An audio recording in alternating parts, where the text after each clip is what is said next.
Students, पिछले class में मैंने आप लोगों को इनवर्स ऑफ मैट्रिक्स निकालना सिखाया था यूजिंग एडजॉइंट, कि हम सबसे पहले डिटर्मिनेंट निकालते हैं, then cofactor, then adjoint, then inverse. आज की क्लास में मैं आपको एक टॉपिक पढ़ाने जा रहा हूँ, solution of system of linear equations.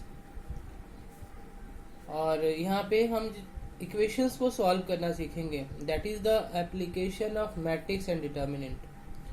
और ये जो टॉपिक है ये 6 मार्क्स का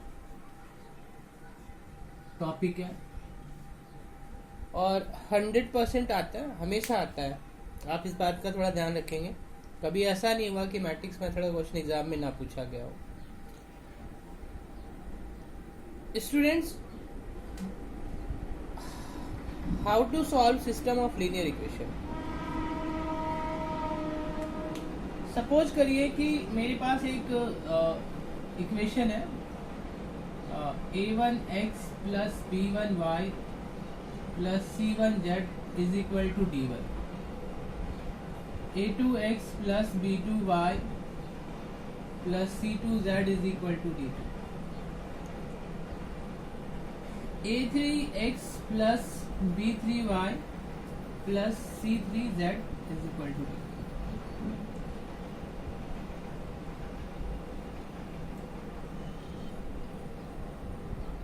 थ्री वेरिएबल्स का है,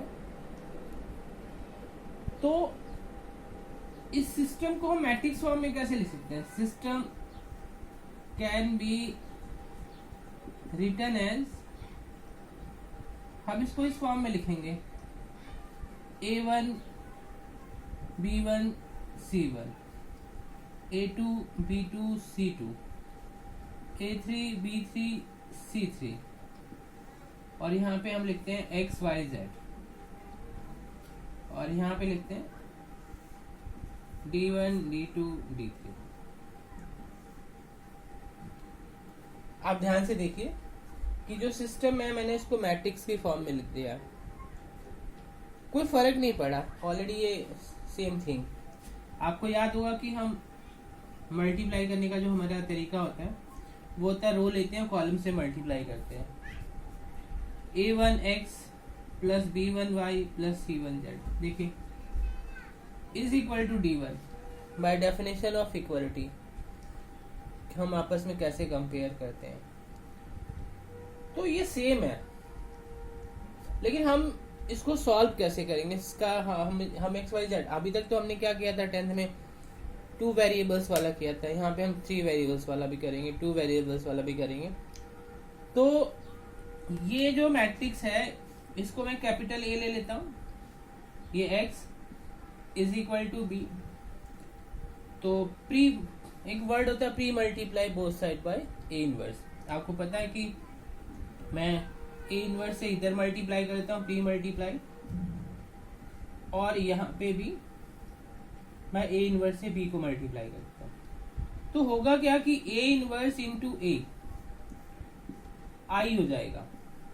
ये मैंने आपको जो रिमार्क्स लिखवाया था उसमें मैंने बताया था कि A inverse into A I, तो ये I x is equal to A inverse B, तो I into x is equal to A inverse B.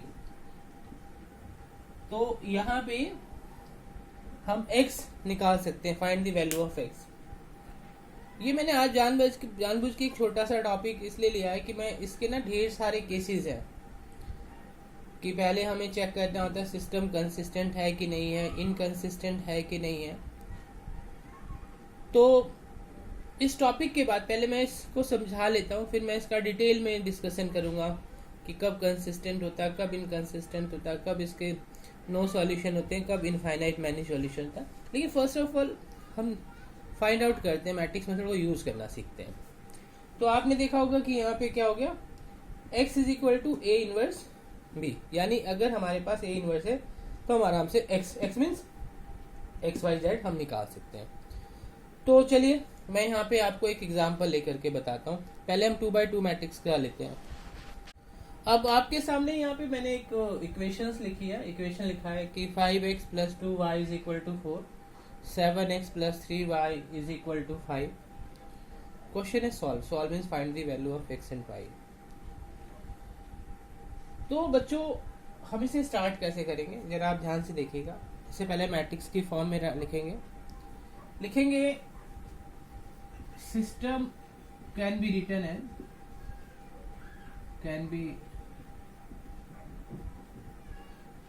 Written as 5 2 7 3 xy और ये है 4 5. मैंने आपको बता दिया कि सिस्टम को कैसे लिखा जाए. That is a capital X = b. That means x = a inverse b.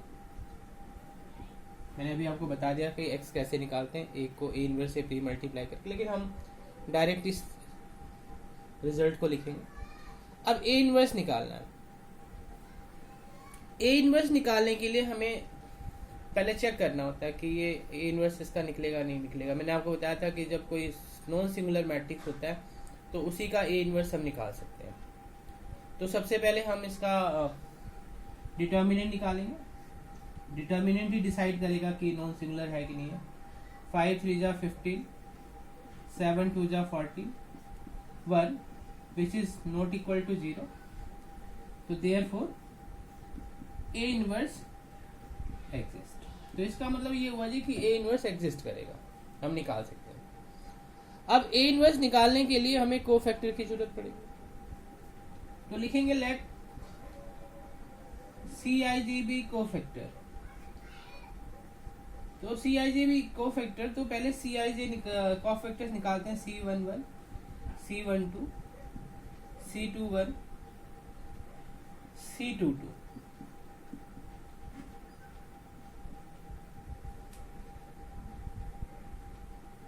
Cofactor यानी फर्स्ट कॉलम को डिलीट कर दिया तो ये आ गया 3. फिर फर्स्ट रो सेकंड कॉलम 7. बच्चों ध्यान रखना ये अभी जो निकल रहा है ये माइनर है. Second row first column 2, second row second column 5. इस तरह हमने माइनर निकाल दिया. अब माइनर निकालने के बाद कोफैक्टर निकालने में क्या करना होता है आपको पता है, मैंने बताया कि साइन चेंज करना होता है. जैसे 1 + 1 2, इवन नंबर छोड़ दिया. 1 + 2 7, यानी 1 + 2 3, ऑड नंबर साइन चेंज कर दिया. 2 1 3 होता है, इसका साइन चेंज करेंगे. और C22 तो as it is even positive place है तो ये रहने देंगे. तो ये कोफैक्टर निकाल दिया. तो देयरफॉर पहले एडजॉइंट निकालते हैं. एडजॉइंट ऑफ ए के लिए क्या मैंने आपको बताया है कि पहले हम ये जो कोफैक्टर हमने निकाला है इसका ट्रांसपोज करेंगे. 3 -7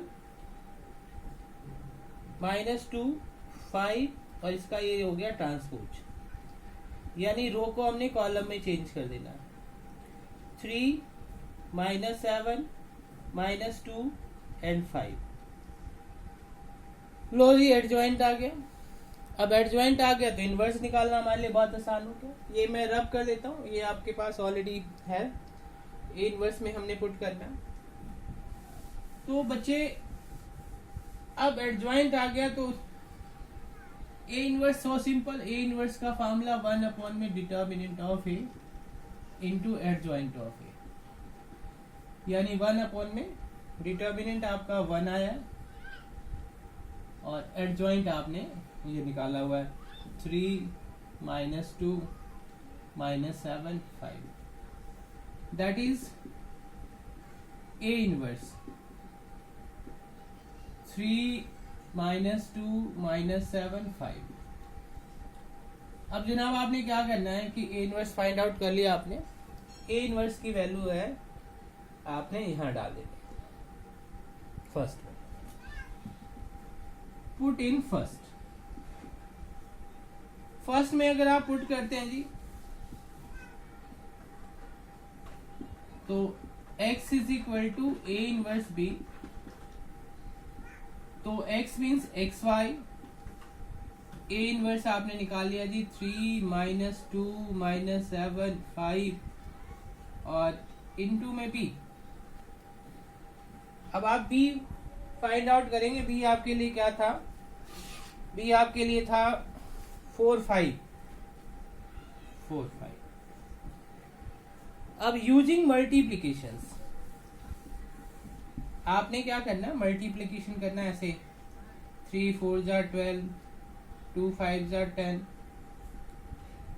रो लिया, कॉलम से मल्टीप्लाई किया, 7 4 जा 28, 5 5 जा 25, तो ये आ गया एक्स वाई। तो X Y is equal to 2 और माइनस का 3। Then by definition of equality you find the value of X Y.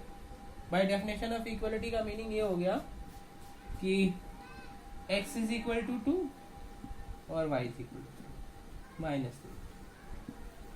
आप 10th में इसको निकाल देते हैं। आप ये जब 2/2 का था इक्वेशंस, आपसे 10th में ग्राफिकल मेथड से, एलिमिनेशन मेथड से, ट्रांसपोजिशन मेथड से, क्रॉस मल्टीप्लिकेशन मेथड से निकालते थे। लेकिन अब आपने यहाँ सीखा है कि हम इसको मैट्रिक्स मेथड से कैसे फाइंड आउट कर सकते हैं।